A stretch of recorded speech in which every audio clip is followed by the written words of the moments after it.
My wife and I were driving into town. She really noticed the Morgan Hill house. And Nancy said, you know, someday we got to make sure that that place is taken care of.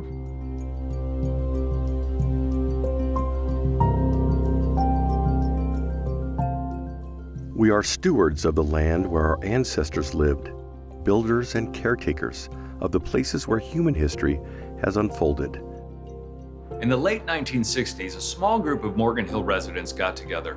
They got to talking about the need to preserve local history and planted the seeds of something remarkable. And we were just casually talking about one day is that, you know, what we have today as a small town is not going to last much longer. And I said, we should do something to preserve it. So we said, well, why don't we form a historical association?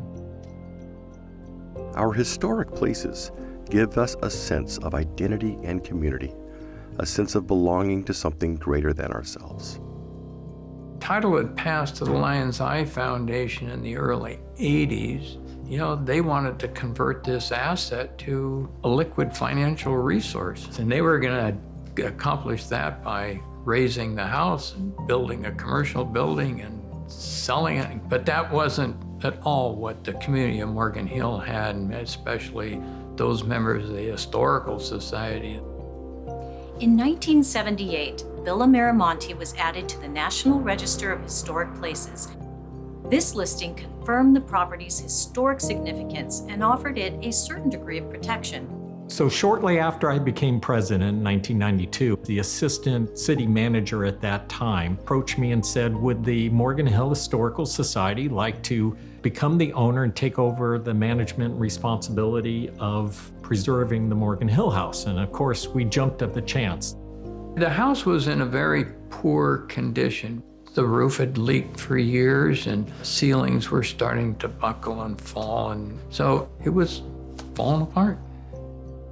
Our work to preserve these places is a gift we give to future generations. This is the Morgan Hill History Museum.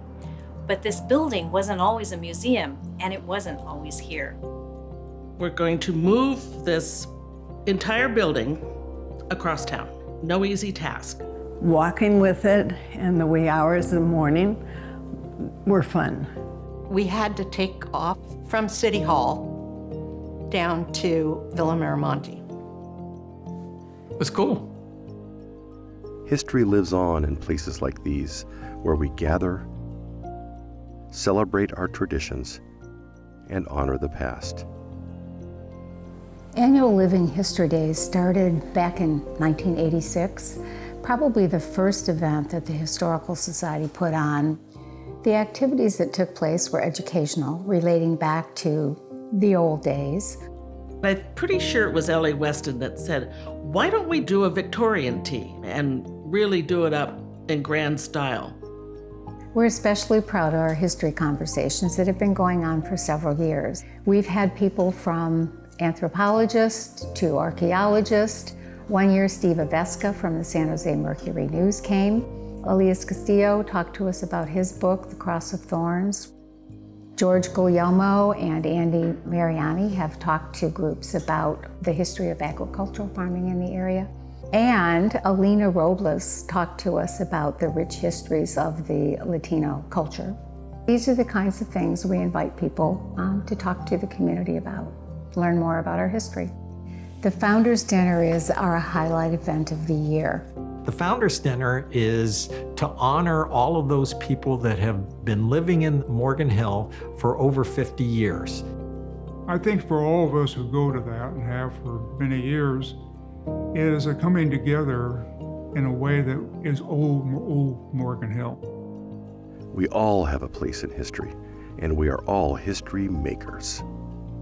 I have a great appreciation for good, accurate collection, preservation, archiving of history. And one thing I've become very aware of is that we are making history every day. Here's to our community.